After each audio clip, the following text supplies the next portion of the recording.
The bridge of the Earth exploration vessel Curiosity hummed with nervous energy as Captain Elena Rodriguez straightened her dress uniform for the third time in as many minutes. Approaching designated coordinates, Captain, Lieutenant Sarah Chen announced from the navigation console, sensors detecting unusual gravitational fluctuations consistent with multiple large vessels in holding pattern. Elena nodded, her face carefully composed despite the butterflies in her stomach. Humanity's first official diplomatic contact beyond our solar system. History in the making. Assuming she didn't screw it up. Communication standing by, Captain, reported Commander Marcus Jackson, his dark fingers dancing across the holographic interface. All translation protocols ready. Elena took a deep breath. 20 years of interstellar exploration had prepared humanity for this moment. After developing their own unique faster-than-light technology without outside assistance, Earth had finally gained the attention of the self-proclaimed Galactic Imperial Authority. Open a channel, standard greeting package as discussed, Elena ordered. The main view screen flickered to life, and a collective gasp rippled through the bridge crew. Before them floated what could only be described as a palace in space, a massive vessel encrusted with what appeared to be actual gold plating, adorned with sweeping spires and decorative protrusions that served no apparent functional purpose. The ship dwarfed the Curiosity by at least 20 times, its surface gleaming painfully bright where it caught the light of the system's distant sun. "That can't possibly be structurally sound," muttered Chief Engineer Piddle from behind Elena. "Those ornamental wings would snap off during the first hike maneuver." Receiving response, Captain, Jackson announced. Visual communication request. Elena squared her shoulders. Accept. The view screen shifted to reveal a being that momentarily made Elena question whether this was some elaborate prank. The alien was humanoid, with pale lavender skin and elongated features, but these details were almost lost beneath an explosion of ceremonial attire. An impossibly tall headdress, at least 3 feet in height, balanced precariously atop the alien's head, forcing them to hold their neck in an uncomfortable-looking rigid posture. Their garments featured shoulders padded to comical proportions, adorned with what appeared to be rare gems and precious metals woven directly into fabric that must have weighed a ton. "Greetings, primitive species representatives," the alien intoned in perfect, if oddly accented, English.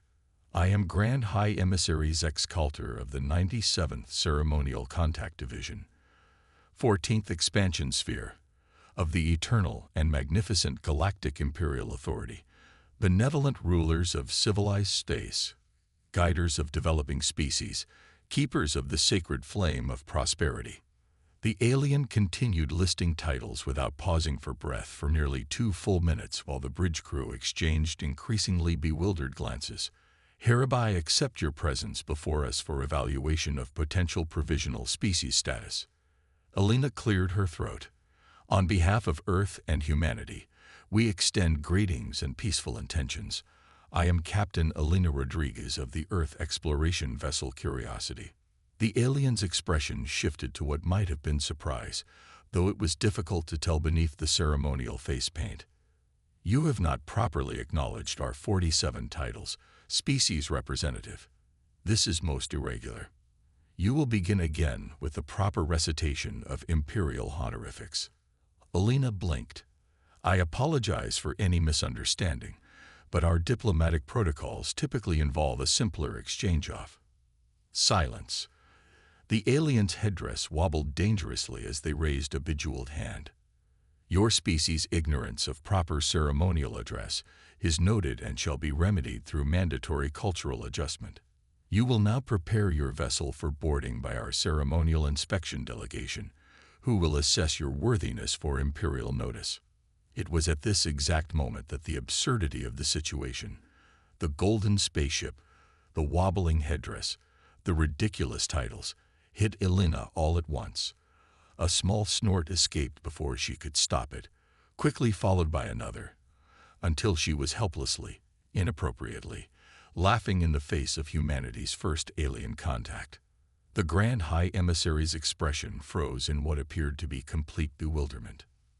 First contact was not going as planned. The Imperial vessel's communication screen went black, cutting off the Grand High Emissary's bewildered expression mid-frame. "Captain, I think you offended them," Commander Jackson said, his voice carefully neutral despite the smile tugging at his lips. Alina pressed her palms against her eyes. "That was unprofessional of me. I apologize to the crew." "Permission to speak freely, Captain?" Lieutenant Chen asked. "Granted. If they wanted professional, they shouldn't have shown up looking like a space peacock." A ripple of suppressed laughter moved through the bridge before Alina raised her hand for silence. "Regardless of their aesthetic choices, we need to salvage this. Options." Chief Engineer Patel stepped forward. "Captain, during that exchange, I had our sensors perform a detailed scan of their vessel. Something doesn't add up. Despite all that ornamentation, their ship's power signature is surprisingly modest. Their actual technological capabilities might not match their appearance." Before Alina could respond, the communications console chimed. "They're hailing us again," Jackson reported. "And our sensors are detecting a smaller vessel approaching from the Imperial ship." Alina straightened her uniform. "On screen. And let's try to maintain composure this time." The view screen activated to reveal a different alien, wearing slightly less elaborate attire but still adorned with precious metals and an impractical collar that forced their head into an uncomfortably erect posture. "I am Second Emissary Val Noth of the Imperial Biological Assessment Division," the alien announced without preamble. "The Grand High Emissary has determined that your inappropriate facial spasms may indicate a neurological disorder affecting your species. We will board your vessel to conduct medical evaluations before proceeding with diplomatic protocols." Alina cleared her throat.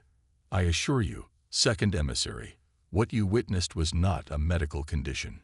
In human culture, laughter is a natural response to unexpected situations. I apologize if it seemed disrespectful." The Second Emissary's eyes narrowed. "Laughter. You refer to the facial contortion and rhythmic exhalation. This is a deliberate behavior rather than an involuntary seizure." "Yes. It's how humans sometimes respond to surprising circumstances." The alien made a notation on a jewel-encrusted tablet. "Fascinating primitive adaptation. Our assessment will proceed nonetheless. Prepare your docking facilities." The screen went dark again. "They really don't understand humor at all," Jackson murmured. "Captain," Pahil interjected, "if they're coming aboard, we might gain valuable insights into their technology and biology. This could be an opportunity." Alina nodded thoughtfully. "Agreed. Commander Jackson, notify the diplomatic team to prepare for visitors. Lieutenant Chen, coordinate with security for a respectful but cautious welcome. Dr. Rivera should stand by in case our guests have environmental requirements we haven't anticipated." As the crew dispersed to their tasks, the Curiosity detected the approach of an Imperial shuttle.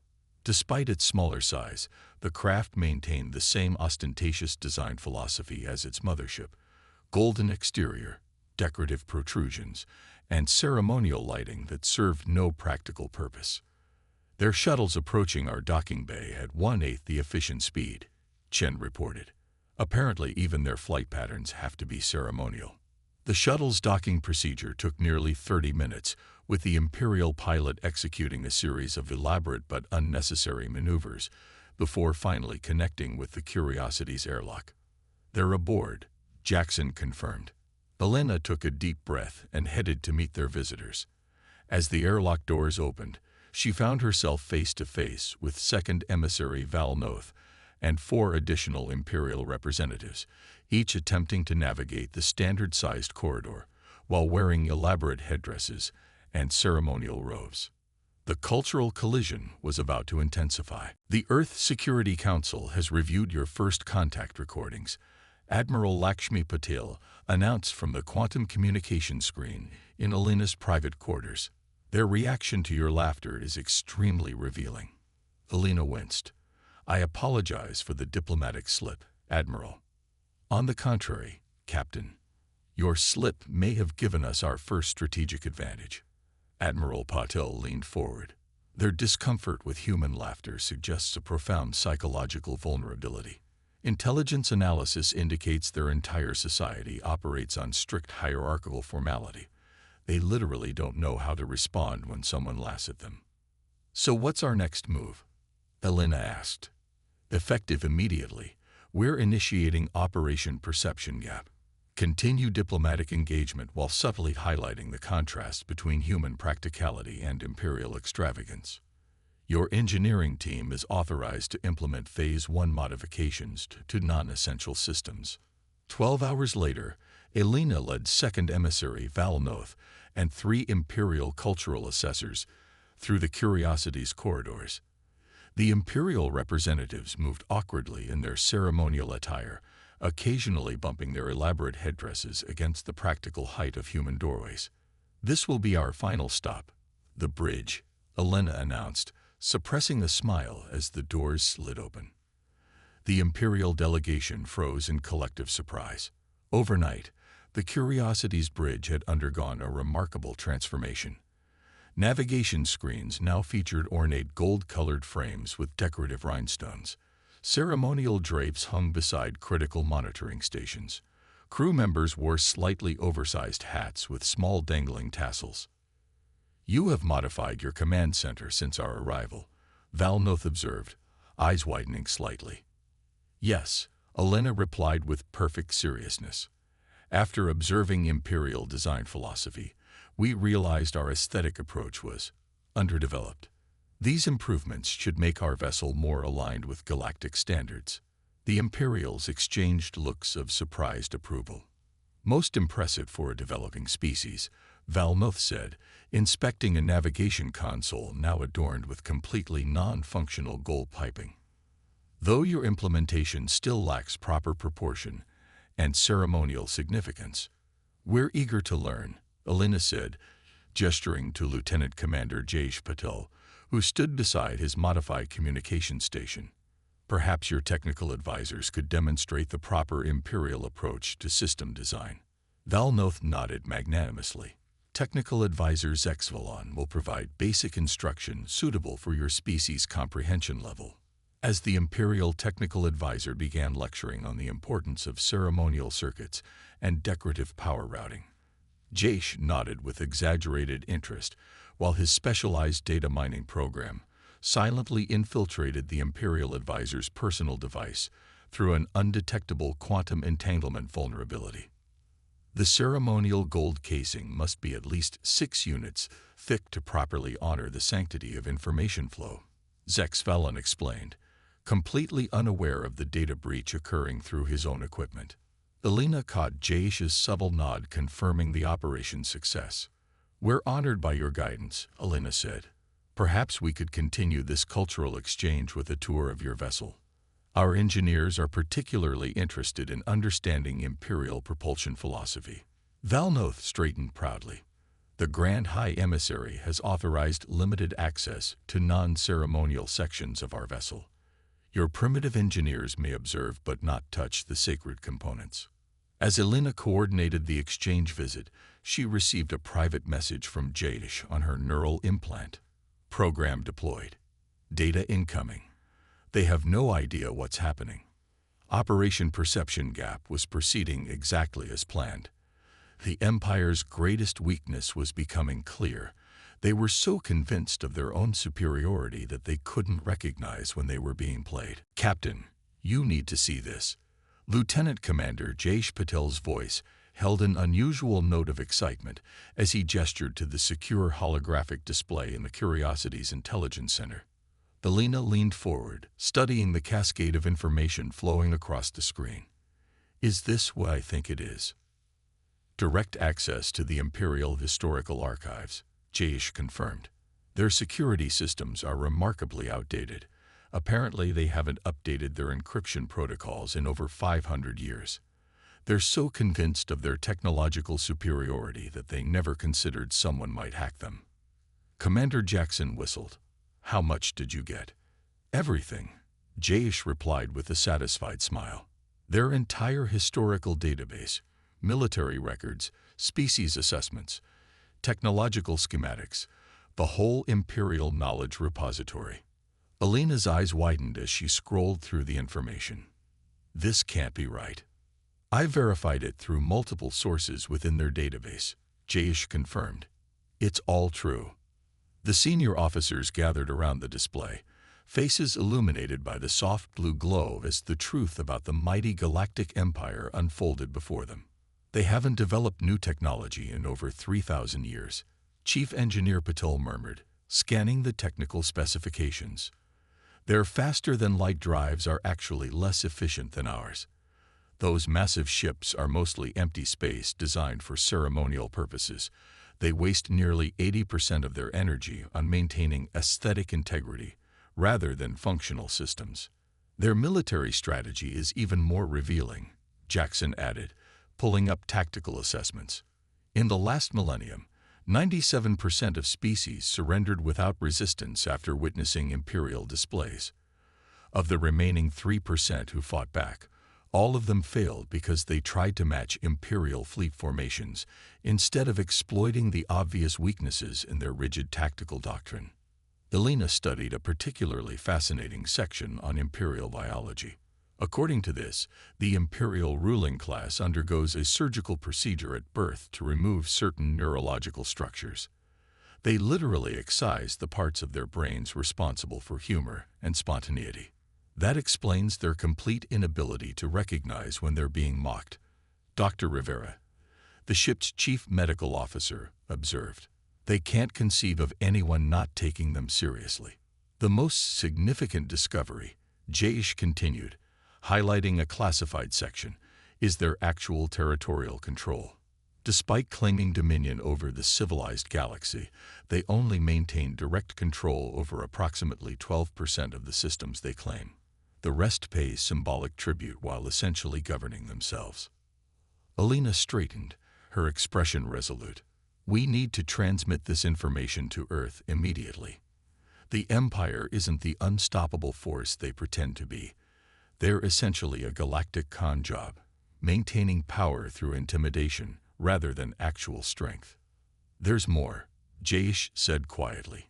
According to these records, at least 36 subject species have shown signs of resistance in the past century. The Empire has been struggling to maintain control, but they've been desperately hiding the evidence of their declining influence. Alina's lips curved into a smile. Then perhaps it's time someone called their bluff. If the foundation of their power is the appearance of invincibility, then laughter might just be the most powerful weapon in the galaxy, Jackson finished. The senior officers exchanged looks of growing realization. Humanity had stumbled upon the perfect strategy against an enemy whose greatest fear wasn't military defeat, but simply being laughed at. The Earth Security Council meeting concluded with unanimous approval of the most unorthodox defense strategy in human history. Admiral Lakshmi Patel's face remained on Alina's quantum communication screen after the others had disconnected. Operation Contagion Protocol is now active, Captain Rodriguez, the Admiral confirmed.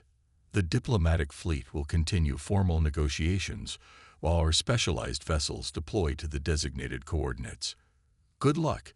The fate of Earth may well depend on our ability to make others laugh. Within 72 hours, small, nimble human ships appeared at the edges of 17 Imperial systems. Unlike traditional military vessels, these were painted in bright, playful colors with names like Chuckle, Giggle Fit, and Belly Laugh emblazoned on their hulls in multiple galactic languages.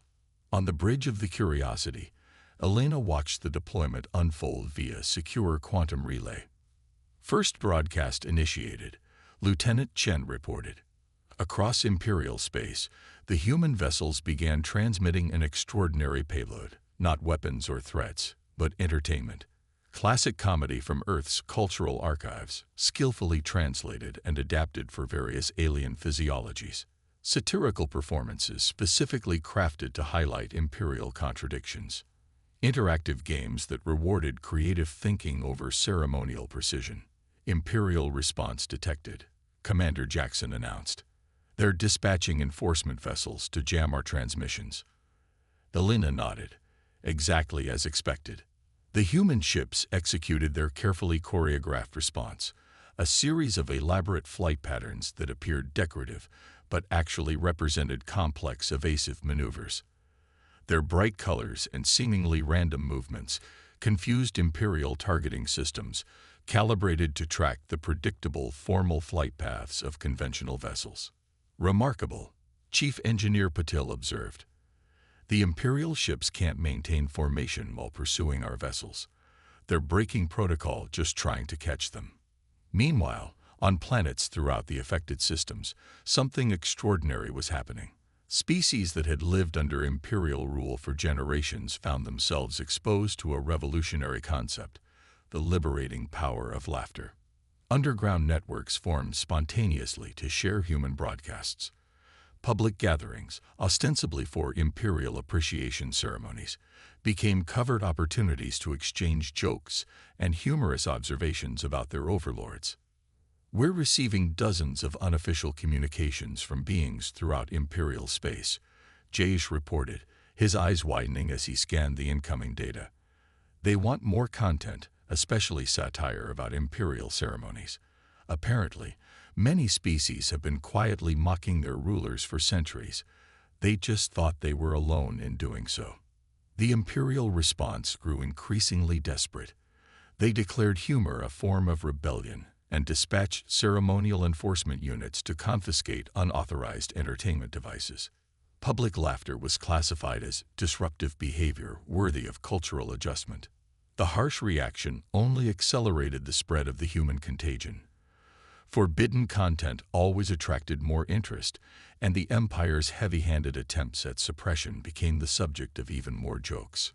"Captain, the diplomatic delegation from Imperial Cultural Assessment Division is requesting another meeting," Jackson announced. "They seem unsettled." Elena straightened her uniform, carefully composing her expression. "Tell them I'll be delighted to continue our cultural exchange." As she headed to the diplomatic chamber, Elena received a private message from Earth Command. "Phase 1 exceeding all expectations. Prepare for Phase 2. The Imperial Court itself must learn to laugh." The revolution of joy had begun. "The Imperial High Command has designated the human contagion an existential threat to galactic order," reported Commander Jackson, studying the intercepted transmission. "They've mobilized their ceremonial armada. 17 capital ships heading toward Earth." Elena studied the tactical display. The massive golden vessels moved in perfect formation, maintaining precisely calculated distances that had more to do with aesthetic presentation than tactical advantage. "Time to arrival?" she asked. "At their current velocity, 72 hours, Lieutenant Chen answered. "They're moving at ceremonial speed rather than maximum efficiency.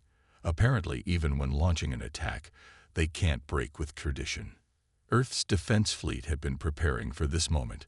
While conventional military wisdom might have suggested matching the Empire's show of force with humanity's most impressive warships, Admiral Patel had authorized a radically different approach. "Implement Defense Protocol Punchline," Elena ordered. Across Earth's orbital defense grid, vessels of all shapes and sizes began coordinating their movements. Unlike the Imperial formation with its rigid symmetry, the human ships arranged themselves in patterns that appeared random to conventional tactical analysis, but actually represented a carefully orchestrated dance designed to create maximum disorientation.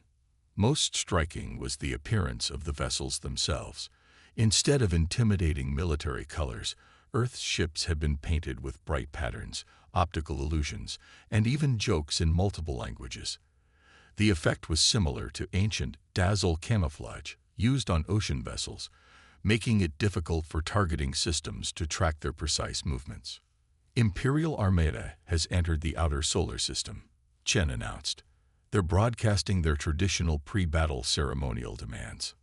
The main view screen activated to reveal Grand High Emissary Zex Calter, now adorned with even more elaborate regalia indicating his war authority.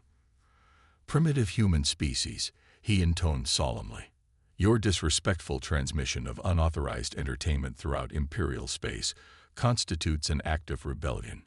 You will immediately surrender your vessels, disable your communication systems, and prepare for cultural rehabilitation. Failure to comply will result in the signal suddenly fragmented as Earth's electronic countermeasures intercepted the transmission, replacing the Grand High Emissary's pompous declaration with a comedic remix that juxtaposed his most grandiose statements with sound effects. They're responding exactly as predicted, Jayesh observed. Their command structure is showing signs of confusion. They've never had their ceremonial declarations interrupted before. The Imperial fleet's perfect formation began to waver as individual commanders attempted increasingly desperate measures to maintain their dignity. Their targeting systems, calibrated for conventional military vessels, struggled to lock onto the brightly patterned human ships performing unpredictable maneuvers.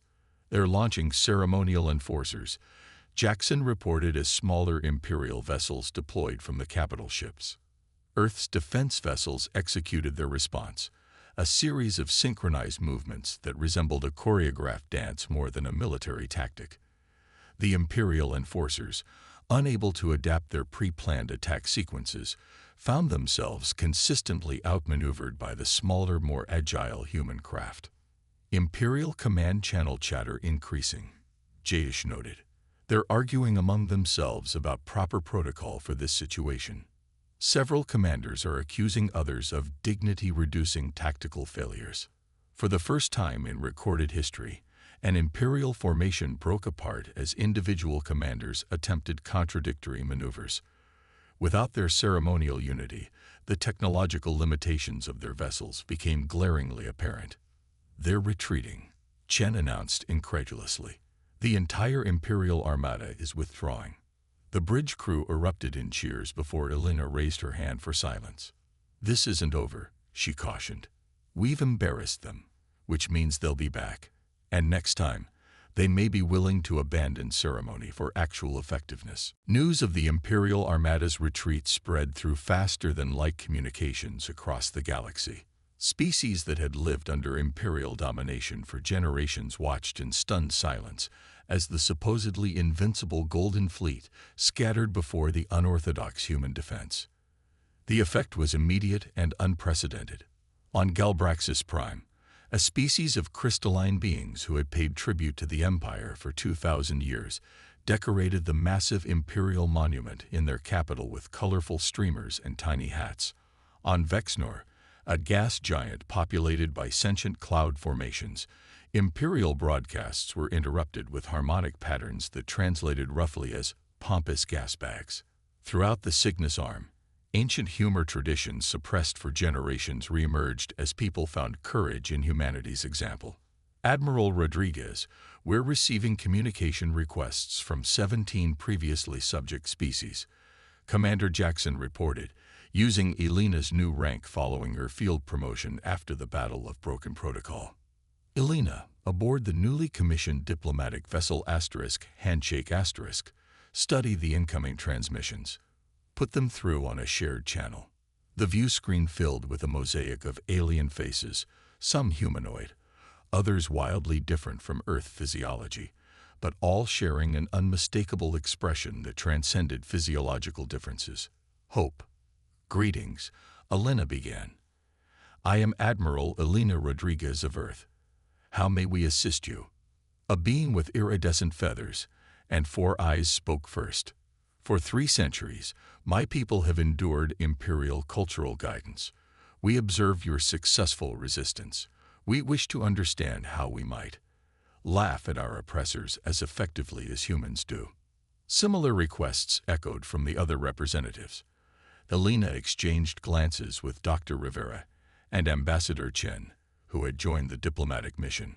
Earth proposes the formation of the Friendship Initiative, Elena announced. Not an alliance based on fear or military might, but a coalition of species united by mutual respect and cultural appreciation. The alien representatives reacted with varying degrees of skepticism. Pretty words, said a reptilian being from a desert world. But we have heard such before from those seeking advantage. What does Earth demand in return for this friendship? Elena smiled.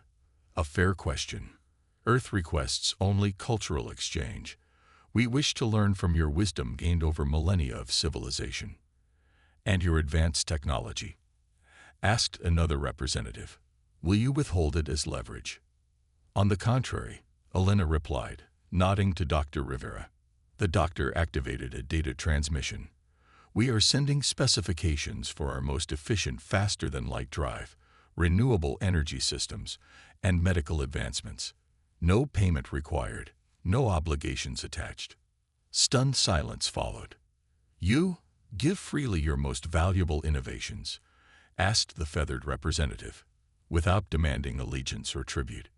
Knowledge belongs to everyone, Elena said simply. We believe cooperation achieves more than domination. The skepticism gradually transformed into cautious hope as species after species joined the discussions. Some tested human intentions by requesting technological assistance for specific planetary crises. Each time, Earth responded with generous support while asking only for cultural exchange in return. Within weeks, the loose coalition grew to include 37 formerly subjugated worlds.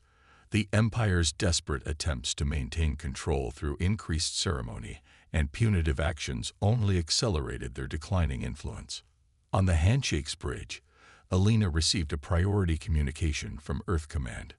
Admiral, intelligence reports the Empire is gathering forces for a final desperate offensive against the coalition.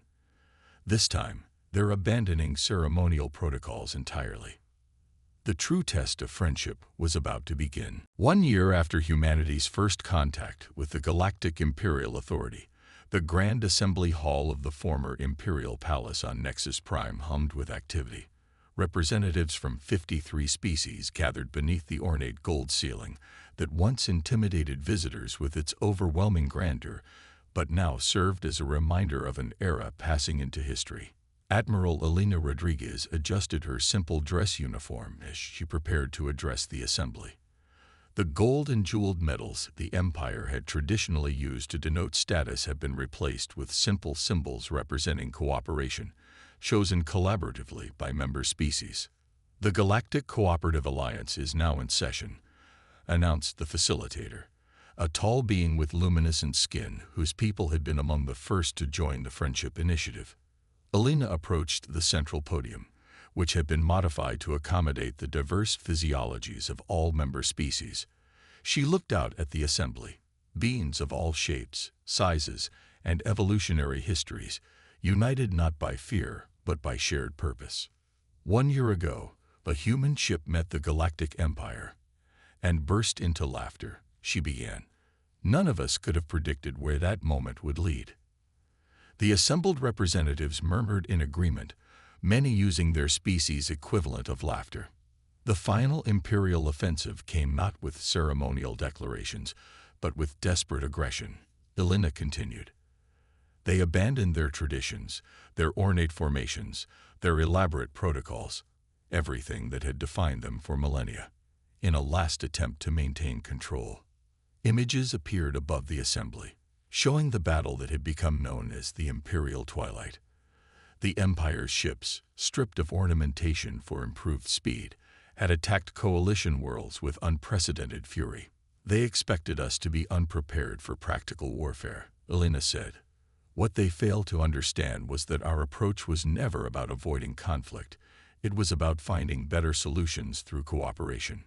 The images shifted to show coalition vessels from dozens of worlds, each bringing unique tactical advantages: human adaptability, Galbraxian crystalline shields, Vexnorian atmospheric manipulation, and dozens of other technologies combined into an integrated defense that the Empire could not overcome.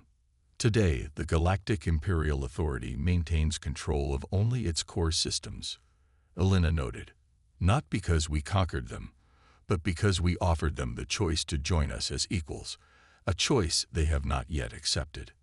At the edge of the assembly, a solitary figure watched from a position slightly removed from the others. Prince Admiral Zexkalter, once the Grand High Emissary, now served as the reluctant envoy from the remaining imperial territories. His ceremonial attire was noticeably simplified, though still more ornate than the practical garments favored by coalition representatives. Our greatest challenge now is not defeating the past, but building the future, Alina continued. A future where diversity is celebrated, where cooperation replaces domination, and where no one is too important to laugh at themselves occasionally. A ripple of amusement moved through the assembly. To everyone's surprise, it included a small but genuine chuckle from Prince Admiral's ex-Coulter. Alina paused, meeting the former Imperial's eyes across the chamber. He looked momentarily embarrassed by his involuntary response, then offered a slight nod of acknowledgement. It was a small gesture, one former diplomat laughing at a human joke, but it represented something profound. Even those most resistant to change could learn to see the universe through new eyes. The Galactic Renaissance had begun, founded not on fear or force, but on the most unexpected of human gifts, the liberating power of laughter.